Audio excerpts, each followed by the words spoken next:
অল্প পরিসরে মুরগি পালন করলে দেখা যায় বাড়ির মাংসের চাহিদার পাশাপাশি ডিমের চাহিদাও কিন্তু পূরণ হয়। মাশাল্লাহ আমাদের লাল মিয়াকে বেঁধে রাখতে অনেকটাই মায়া লাগে, তবে বেঁধে রাখতে হয় কারণ অনেকটাই দুষ্টামি করে। ব্রয়লার মুরগি দুটোর বয়স প্রায় 90 দিন হয়ে আসতেছে। আসসালামু আলাইকুম। মাশাল্লাহ আমাদের এই খামারের সাদা গাভীটি কিন্তু প্রেগনেন্ট, 2-1 দিনের মধ্যে বাচ্চা দিবে। সবাই গাভীটির জন্য দোয়া করবেন।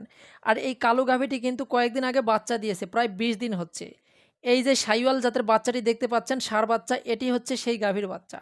মাশাআল্লাহ বাচ্চাটি দেখতে কিন্তু অনেকটাই কিউট। সবাই বাচ্চাটির জন্য মাশাআল্লাহ লিখবে। মাশাআল্লাহ এই ষাঁড়টিও কিন্তু শাহিওয়াল জাতের। প্রথমে যে সাদা গাভীটি দেখালাম সেই গাভীটির কিন্তু বাচ্চা এটি। এটির বয়স প্রায় 1 বছর হচ্ছে। আর আমাদের সাদা গাভীটি কিন্তু বছর বিয়ানি, অর্থাৎ বছরে বছরে একটি করে বাচ্চা দেয়। যার কারণে এর বয়স 1 বছর প্লাস না হতেই আরেকটি বাচ্চা দিবে আলহামদুলিল্লাহ। এটা আল্লাহর রহমত বলতে পারেন। সাইডে যে বকনাটি দেখতে পাচ্ছেন, এই বকনাটি কিন্তু কয়েকদিন আগে আমরা বাজার থেকে কিনেছিলাম। প্রায় 2 মাস হয়ে আসতেছে। তো বাজার থেকে যখন কিনছিলাম, কিনার কিন্তু একটা ভিডিও দিয়েছিলাম। পেট কিন্তু একবারে দেখা যায় ঝোলা পেটা ছিল। যখন কিনে নিয়ে আমরা রাস্তা দিয়ে যাচ্ছিলাম, অনেকেই বলতেছিল, "ভাই কয় মাসের গাভীন?" তো শুনতেও অনেকটাই খারাপ লাগতেছিল। কারণ আমরা তো গাভীন গরু কিনিনি। আমরা কিনছিলাম লো বাজারের মধ্যে একটা বকনা। যেই বকনাটি আমরা বাসায় নিয়ে এসে একটু সাইজ করে বকনাটি আবার বিক্রি করে দিব। তবে আল্লাহর রহমতে কিন্তু বকনাটি অনেকটাই পরিবর্তন আসছে।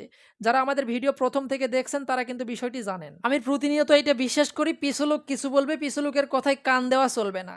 যাই হোক মাশাআল্লাহ আমাদের লাল মিয়া কিন্তু অনেকটাই হ্যাপি আছে বলতে পারেন। তবে আমাদেরকেই অনেকটা মায়া লাগতেছে। কারণ লাল মিয়াকে এভাবে কিন্তু আমরা বেঁধে রাখি না। তবে বেঁধে না রাখলে এখন অনেকটাই দুষ্টমি করতেছে। যার কারণে লাল মিয়াকে বেঁধে রাখতে হচ্ছে। আমাদের খামারের নতুন অতিথি কিন্তু একটা এড হয়েছে।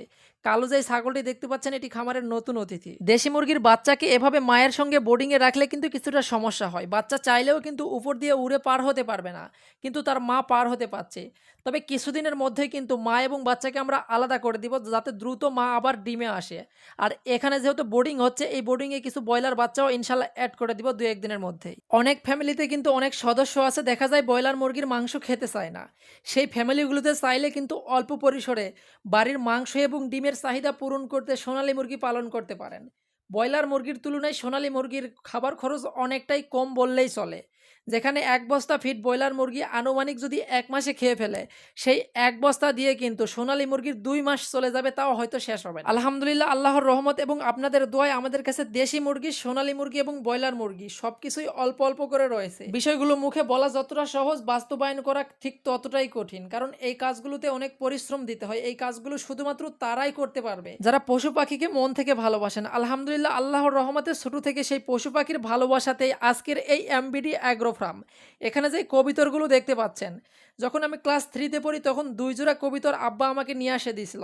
সেই 2 জোড়া থেকে এখন ডিগ্রি করতেছি আলহামদুলিল্লাহ। এই বয়সেও কিন্তু সেই কবিতরের প্রতি ভালোবাসা এখনো অন্তর থেকেই রয়েছে। ভালো লাগা থেকে সৃষ্টি হয় ভালোবাসা, ভালোবাসা থেকেই জন্ম হয়েছে এমবিডি অ্যাগ্রো ফার্ম।